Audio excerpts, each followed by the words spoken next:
Third point, it is law making that we are going to study in next lesson. That is the one of the significant function of parliament. And in the fourth lesson, just after this lesson, we will study that fourth lesson. Then you will come to know what is law making and how it is, that one. Then next point, it is who are the people of parliament, who are making the parliament. Let us see. And the parliament now has more and more people from different background. In each and every parliament, if we are looking, we can see the people, they are from different backgrounds. And for example, for the people from Tamil Nadu itself, some are from Chennai area, means from the metropolitan city, and some of them from the interior villages, maybe from the Adivasi area also. So like that, backgrounds are different, educational backgrounds are different, or their occupational backgrounds are there different, family background surely 100% it is different. So like that, different various people we can see in the parliament. Example, there are more rural members and also members from many regional parties. It is the MPs, they are from different parties. It is from maybe from regional party or from national party. Then groups and peoples that were till now under represented are beginning to get elected in the parliament. In olden days, in the first 2-3 elections what we conducted, in that some of the group they never got participation, means representation in the parliament. But nowadays we are giving like that, some seats for we are giving to some particular group of people. So by that, maximum group of people, they are getting participation in parliament. And there has also been increase in political participation from the Dalit and backward classes. In olden days, the Dalit people, or in olden days we was calling them Adivasis or outcasts, like that we was calling them. And now we can see the word meaning Dalit that you have studied already, that is meaning it is broken. The people, those who suffered many years, continuously many years, and that people also started to come in the parliament. Then let us look at the following table that shows the percentage of the population who voted in a Lok Sabha election in different years. We can see the how many people, the total number of voters or the percentage of the voters, how much we can see that one. And first election in 1951 to 52, 61.16%. Then for fourth Lok Sabha election, that is in 1967, that is 61.33, means there is development in 23.23% or 0.20% we can see. Then fifth election, that is in 1971, that is 55.29. the number of voters, it is decreased. Then we can see in the 14th election 2004, that is in 57.998% of the people, they they cast their vote. The representation of the people or the casting of vote, it is decreasing. Then the 16th one, that is in 2014, last one, we can see 66.40% of the people, they casted their vote. And the maximum it came, that is 66.40, means the number of people, variation we can see, sometimes it is decreasing, sometimes it is increasing, but in last election we can see maximum people, they casted their vote. And some states or some constituency, they are 100% or more than 98% of the casting of vote we can see. Here what we have seen, the average of India, what is the percentage we are means only half or just little bit, means even never reached to 70%.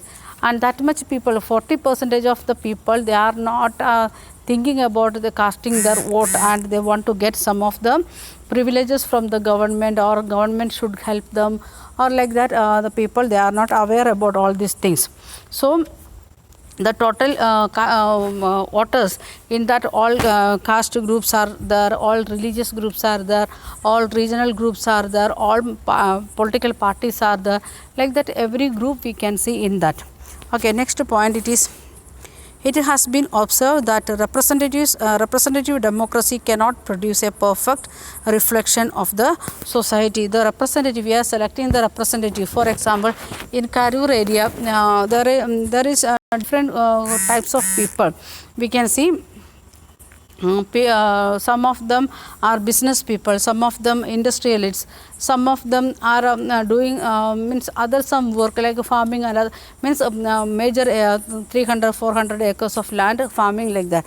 And all these groups want to get representation in the parliament from Karur area itself, means it is not possible. So what we will do, so one time it may give to the traders or business people, next time it will go to the industrialists. Like according to that we are making the changing in the representation or as the representative, means the total society we can't reflect in the representative democracy, means all people, all groups may not be there in the parliament. Then there is a realization that when the increase and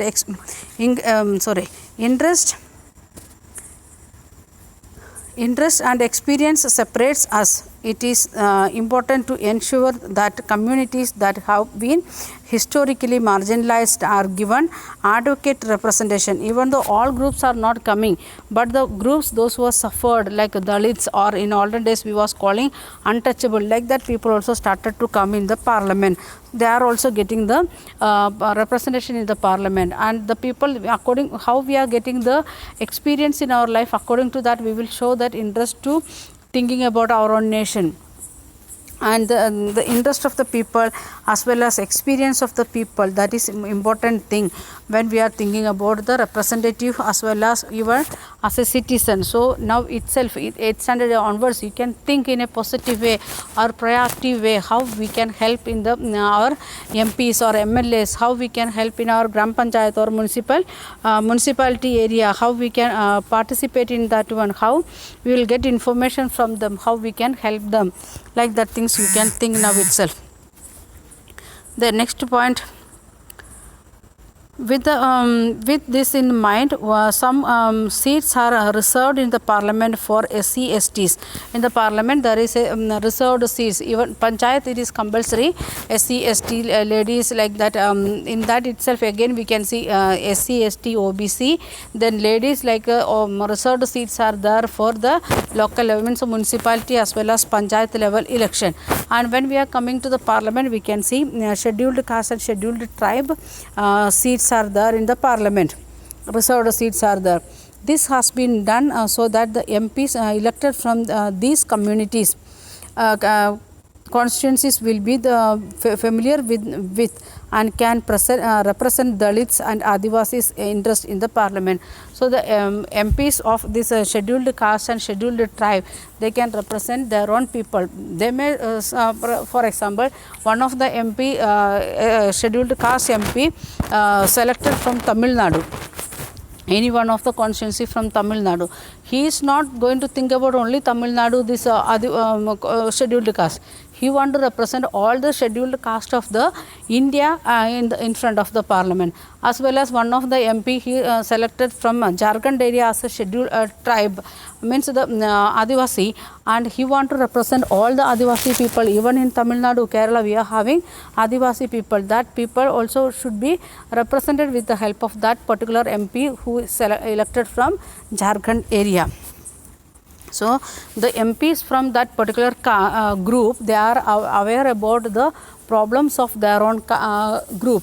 For example, scheduled caste or scheduled tribe or OBC, or if you are thinking like that, one doctor is becoming the MP and he is aware about the medical area, what all problems we are facing, doctors facing, the patients facing, like that things he will be aware. That each and every group they can represent in one way or in another way in parliament.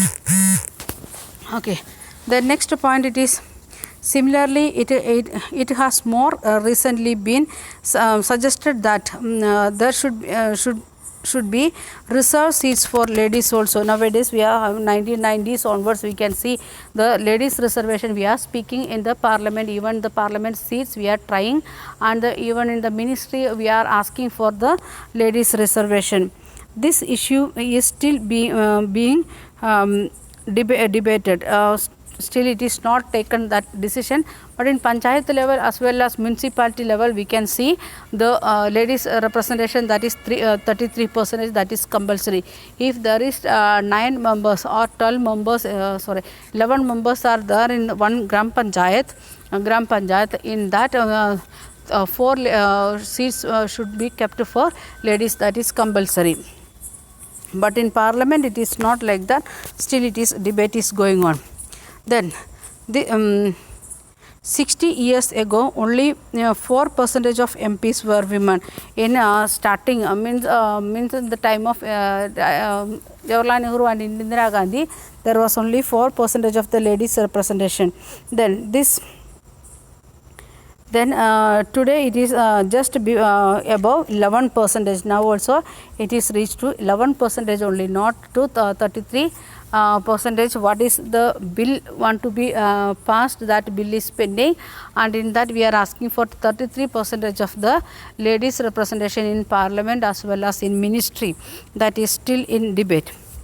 And this is a small share when you consider in the fact that half of the population are women, or more than half of the population it is ladies, we can see. Yes, because in old age the gents are dying fast and ladies are living again 5-6 years again. So when we are comparing that one, the number of the ladies nowadays, the children number it is less.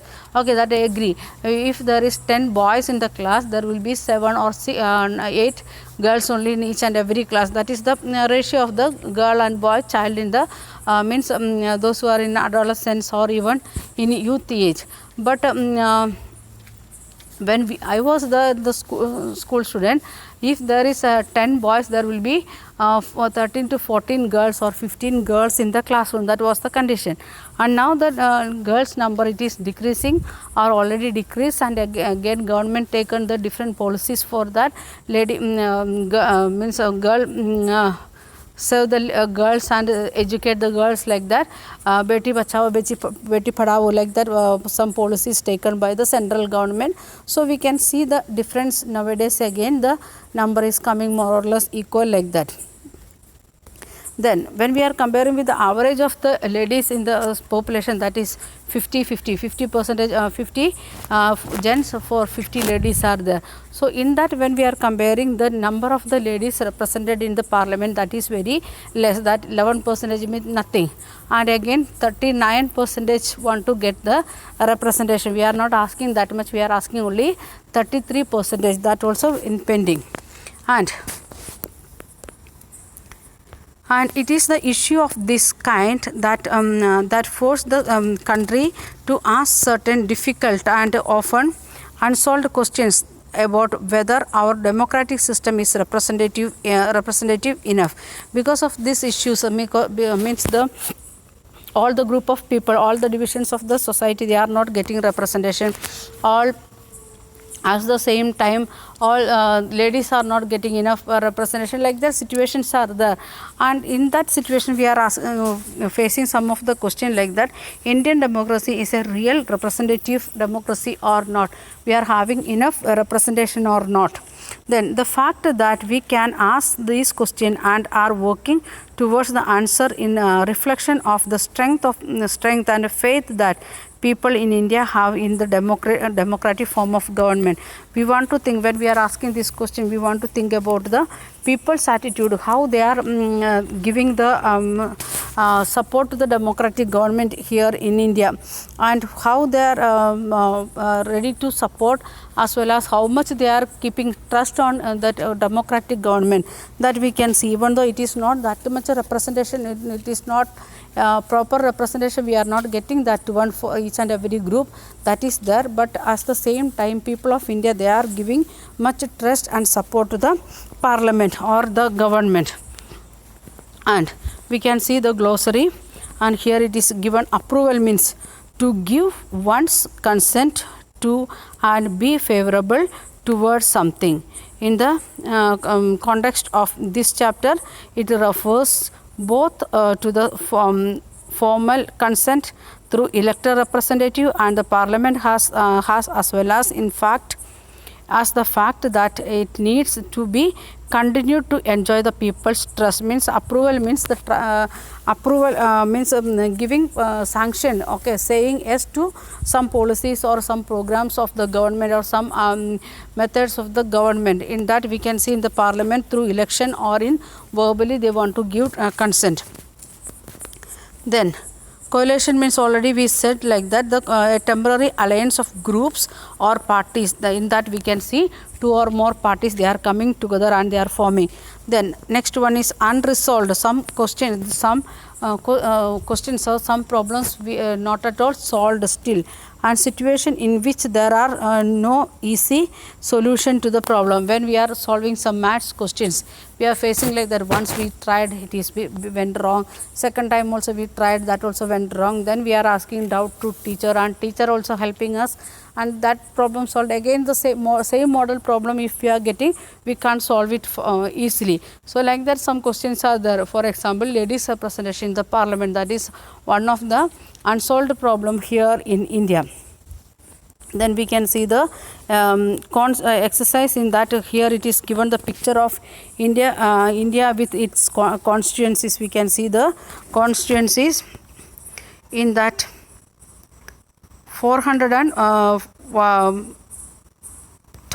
that is general seats, and scheduled caste, that is 54, and scheduled tribe it is 47, and that is the total. It is coming 543 constituencies. You can see it is making to small in UP area, or if it is comes here in Tamil Nadu, Kerala, we can see very small area it is given. It is according to the population, which how many population, total population, it is dividing to 543. According to that they are making the constituencies. So in before election we can see arrangements of this constituency. Some panchayat may be before in our constituency, then in this new election it may go to other constituency, because according to the population they want to rearrange it. And not every election, but almost in all parliament election we can see the little bit changes in the constituencies. Then the book back exercise we will read. Why do you think our national movement support the idea of all the adult have the right to vote? Means the why we are thinking about adult franchise, because the all people want to get the participation in decision making. Then in 2014 map of parliamentary constituencies, alongside roughly identify the constituencies in your state. What is the name of the MP from your constituency? How many MPs does your state have? How many were certain constituencies colored green while others are colored blue?